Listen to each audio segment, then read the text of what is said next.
viewers this morning on just what the West Indies island country of Nevis is doing. So joining us now is Mr. Mark Brantley, who is the Deputy Premier of Nevis and Minister of Foreign Affairs of St. Kitts Nevis, as well as Mr. Bruce Cartwright, who is heading up some of Nevis's energy efforts. Welcome to Great Day Washington, gentlemen.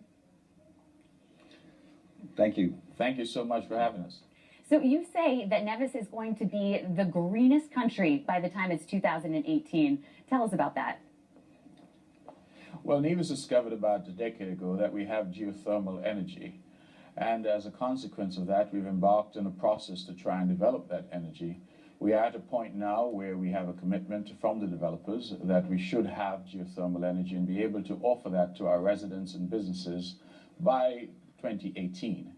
What that would mean, based on our current consumption and based on projected growth and based on the amount of geothermal energy that's available, it will mean that come 2018, Nevis goes entirely green.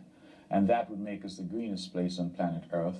It would demonstrate our commitment to the climate change commitments that have been made globally.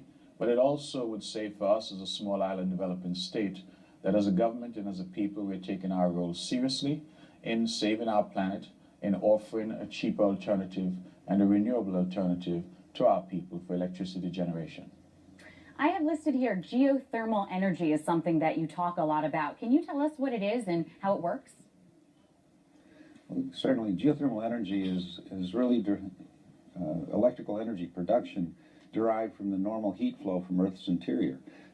Nevis is exceptionally blessed because it is a dormant volcano and the core of the island is still very hot. We can extract that heat to generate energy using binary cycle generators, and from that there's no combustion, there's no carbon dioxide generation.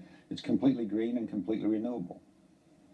So what's the technology that Nevis is using to convert the energy? These are called binary cycle generators. In essence, you extract the heat from the subsurface with a series of wells. The hot fluids are pumped through a secondary heat exchanger where a fluid drives a turbine. The water that's extracted from the deep subsurface is injected back into the reservoir, and the secondary fluid is cooled and recycled again. So there are no emissions at all at the surface of the Earth.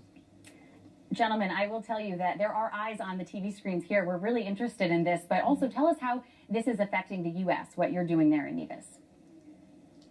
Well, the U.S. has been, of course, a constant partner, as it should be. We have a centuries-old umbilical cord connecting us to the United States.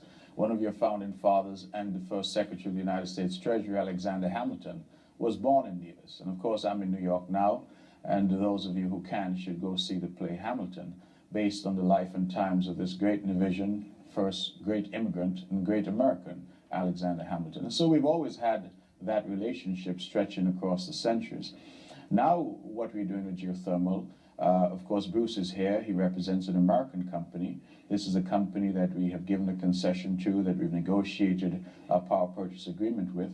And so they'll be using American technology, American expertise to develop geothermal in Nevis. But also, I would like to publicly thank the United States government because they too have been involved in this process in providing technical support.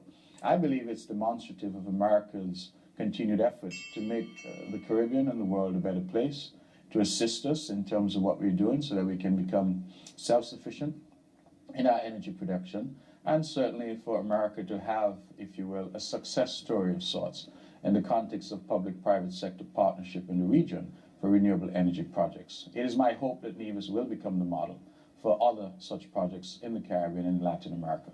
Well, I wish I could say on behalf of our government, thank you so much, but I will say on behalf of Great Day Washington, thank you for being on our show, gentlemen. And I heard that Nevis is a great place to visit, so we'll have to look into that more too.